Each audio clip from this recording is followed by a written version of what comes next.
அம்பானி நானாகிறேன்.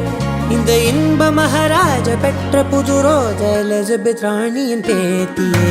தாயே தாயே மகளன வந்தாய், தந்தை சிந்தை நலமுற வந்தாய்.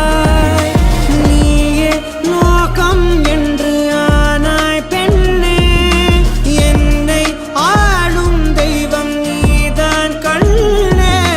பெற்றது நானா இல்லை உன் மகனே நானம்மா. தாயே தாயே மகளன வந்தாய், தந்தை சிந்தை நலமுற வந்தாய்.